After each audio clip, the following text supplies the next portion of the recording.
Good morning. It's Training Tuesday, and I am not where I normally am because I'm in a hotel room coming at you live from Utah, where I'm here doing some work. I'm glad to see you on Training Tuesday. Where are you watching from? Let me know in the comments below, whether it's live or hashtag replay. I just got out of an amazing time with these women that are part of my small group called Spark. And we've been dealing with things that keep us stuck in a mindset that we don't want anymore. And we've been talking a whole lot about fear today and how to transform that fear as data that we need to do something different. So not that, oh, I'm scared, I'm terrified, I can't take a leap, but using it as a vehicle in which to transform ourselves. So I thought it'd be fun to talk about fear today and how we can transform our fear into success. So the first thing I'd love to know, you can drop a comment below, is what are you afraid of? Do you have any worries that you just know off the top of your head are preventing you from getting things accomplished in your life? You know, the thing is, we tend to think that, oh, nobody else has that fear, unless it's like a fear of speaking. And we know that that's like the number one fear, which is just, the number one fear of people is speaking publicly. But everyone has a fear. And many people let those fears stop them from doing things that might prove to be worthwhile or, hey, even lucrative, right? So let's work today quickly on how we can turn our fears into positive forces in our lives. Does that sound like fun? Because that sounds like fun to me. So let me know if you are here live or hashtag replay. I am glad that you are here. Welcome, welcome, welcome. Okay, so the first step that we want to do when we're talking about transforming our fear is we need to understand that we need to understand the fear itself. So what does this mean? Why are you afraid? Is it rational? First thing to ask yourself, why am I afraid here? And is this rational?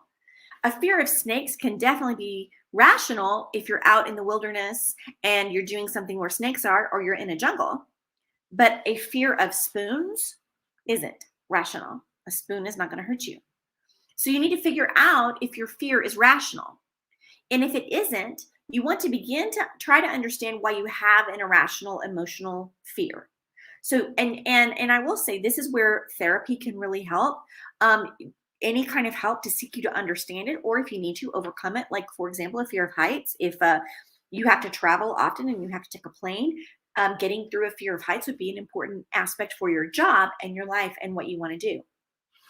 Sometimes our fears can drive us to do great things and achieve massive success. So once you learn to conquer your fears, you can move past them. So, for example, the strength that you gain from conquering, from being courageous, from being valorous, can help provide the momentum that will continue to drive you to future success. And here is what I've learned, that sometimes the only way to get over a fear is to confront it head on. So let's say you have a fear of failure about, I don't know, a certain task that's in front of you right now. Then the literal only thing to do is to take it on and beat it. Show yourself, or show yourself right. So I am either going to show myself I can get through it, or I'm going to show myself that it was rational to be afraid of that. So if you succeed, you're going to be encouraged to face another fear. And if you fail to conquer your fear, then you're like, okay, what did I learn from this? Then you take that education, you regroup, and you try again. And each time you try, you're going to learn something new that you can use the next time around. So yes, so Lori, is it rational? It's a crazy good question, right? So again, when you're in the middle of doing it, you need to be asking yourself that specific question, so that when you're trying something, is this rational? It's not rational. I'm going to try it. Oh, did that work? Great. I'm going to move on. Ooh, that didn't work. Uh-oh, I need to learn from this and try something different.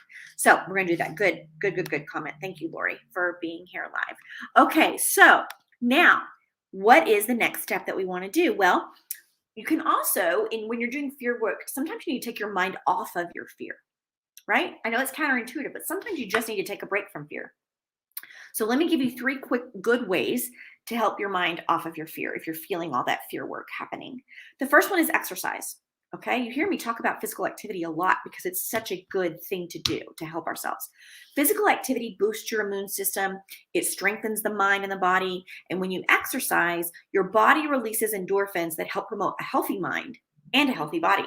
So in the least, exercise can help you take your mind off for just this long, worries, anxieties, and fears. So if you're feeling all of that and you don't know what to do with it, first get physical, okay? And see if that doesn't take the tone down a little bit for you to look at something rationally. The other one, then step 2 would be to set a goal. So take some time out of your day to set some specific short-term and simple goals. So the more that you complete, the more self-confidence that you can build. Self-confidence is a powerful tool for removing fear because you feel courage, and when you feel courage, sometimes it's easier to do hard things and fearful things. Another tip that I have for this is to talk about your fear. Fears multiply when you bottle them up inside of you. So that's why, like in my small group work, we're talking about fear right now. But if you just are letting that fear happen with you, it's going to snowball. It's going to get bigger and bigger until it literally becomes terrifying and paralyzing. So talking about fear will help relieve some of the pressure. It might not fix anything, but it might give you the opportunity to obtain honest feedback about your fear. So find a trusted partner or get a coach. Check in with groups if you need to about your fear. Now, here's what I want to say too. Worries are fears too. So let go of the habit of worry. All right. Worry is an absolute useless emotion. Let me say that again. Worry is a useless emotion. Gosh, we love it so, don't we? But it won't help us move beyond rational fear. Now, why is that? Because worry always falls into 2 categories.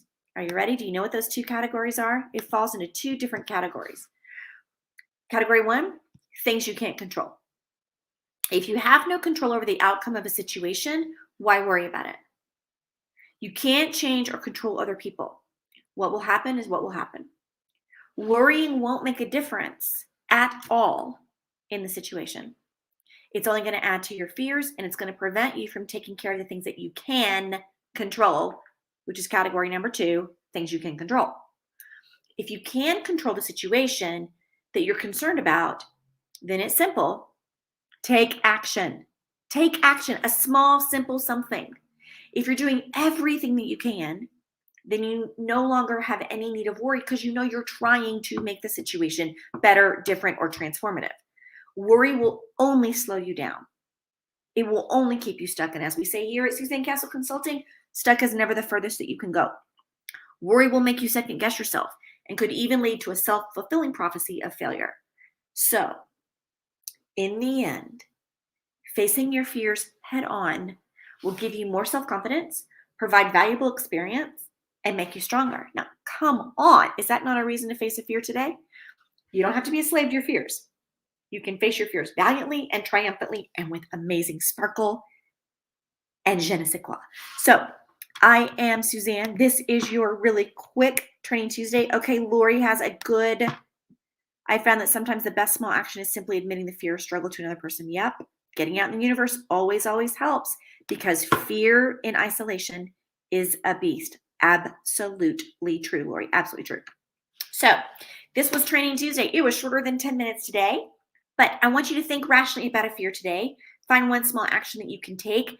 Get beyond it. At least one small action is I'm going to call somebody and tell them about my fear. Do that. Text if you're afraid to talk to them on the phone. I'm Suzanne coming to you live from Utah today. I will see you next Tuesday for Training Tuesday. Have a wonderful day. See you soon.